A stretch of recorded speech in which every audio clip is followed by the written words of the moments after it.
aja gitu, aku paksa harus ikut. Jadi chemistry itu selain aku cocok dengan produknya, karena kan aku orangnya pemilih banget, walaupun mungkin aku bukan dokter yang paham dengan skincare, tapi karena aku jualan skincare udah hampir 14 tahun, pasti ngerti ya tentang ingredientsnya, aku banyak belajar gitu, dan kita punya banyak kecocokan, dan mudah-mudahan apa yang kita launching hari ini juga bisa bermanfaat buat orang banyak, karena jujur skincare yang aku jual tuh orang sering, Bunda, skincare-nya harganya beneran segitu gitu, karena emang harganya kalau kita lagi live ngomongnya lucu gitu, tapi kita mengedepankan kualitas yang maksudnya bukan karena harganya terjangkau, tapi kita juga mau asal-asalan jualan gitu. Jadi itu banyak hal yang membuat aku mau untuk berpartner dengan Bu Hilda sendiri dan Kezia, karena aku pikir selain tadi yang sudah aku sebutkan, produknya memang benar-benar bagus ya. Sebagai aku yang memang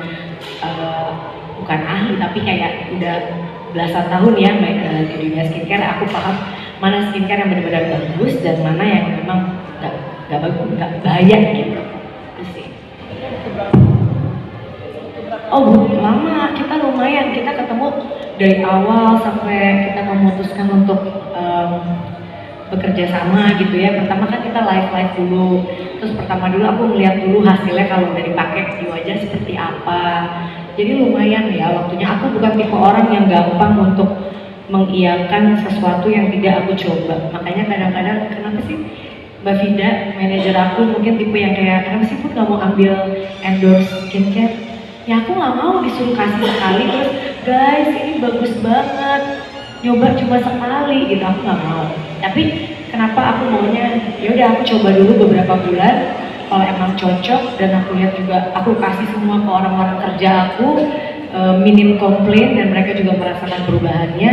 Makanya itu yang membuat aku memutuskan untuk oke, aku mau untuk bersama-sama kita membesarkan series yang baru.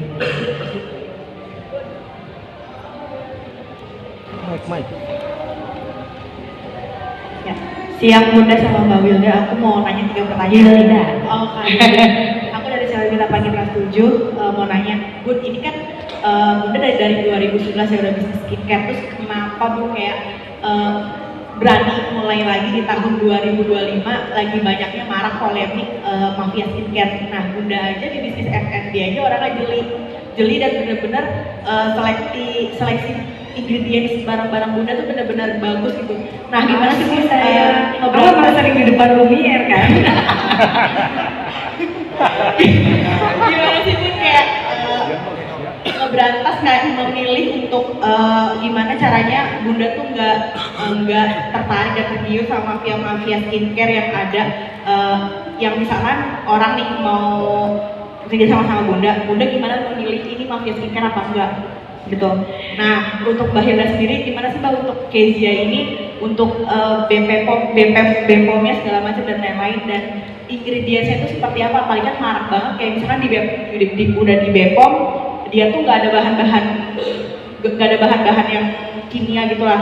Nah tapi kalau misalkan udah beredar tuh kayak banyak kecurangan yang dimainkan oleh mafia skincare ini seperti apa? Terima kasih.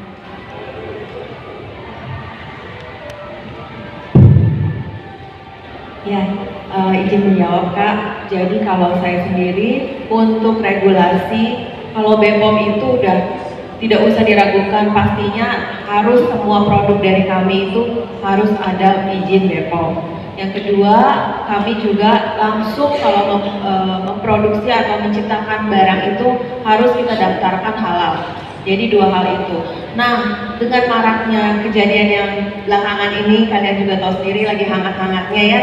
Jadi kalau sekarang itu ada step ketiga lagi. Setelah kita urus BPOM, kita urus halal, kita uji laboratorium secara mandiri. Jadi kita uji lab mandiri supaya kita ini bisa memastikan apa kandungan yang tertera di kemasan produknya sesuai dengan hasil uji lab itu sendiri. Jadi kita bukan yang termasuk brand yang mafia-mafiaan itu. Jadi kita benar-benar sesuai regulasi yang memang negara kita sendiri, negara Indonesia memberlakukan itu. Kita sebagai warga negara Indonesia harus taat atas regulasi. Terima kasih.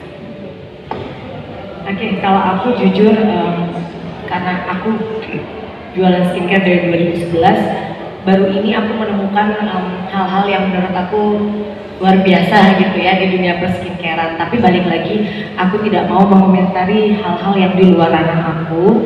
Tapi balik lagi, banyak ada positifnya dan mungkin ada negatifnya. Tapi positifnya gini, dengan adanya banyak gonjang-ganjing di dunia perskincarean, jadinya kita juga sebagai orang yang usaha skincare dan juga pemakai, kalian-kalian yang sebagai pemakai juga jadi lebih aware, benar dong.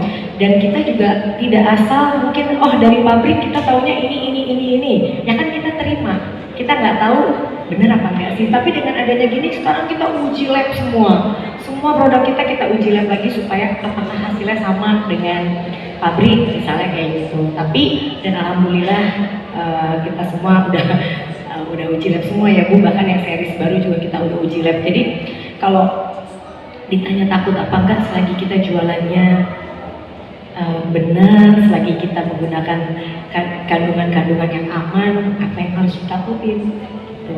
Tapi kalau untuk mengomentari apa yang terjadi, jujur itu bukan ranah kita untuk mengomentari hal itu. Jadi ya aku sih hanya ngeliatnya sisi positifnya aja. Jadi orang-orang jadi lebih aware sekarang kalau mau pakai skincare. Kalau dulu aku jujur 2011 hanya tahu kandungannya harus ini, nggak pernah melihat persentasenya berapa dulu. Tapi sekarang kan kita jadi tambah pinter. Ternyata persentasenya tuh menurut jurnal harus segini. Mungkin karena aku juga lagi sekolah lagi, jadi kan lihatnya jurnal terus nih sekarang. Jurnal ini bilang kandungan ini harus segini, kandungan ini harus segini. Kita juga jadi belajar.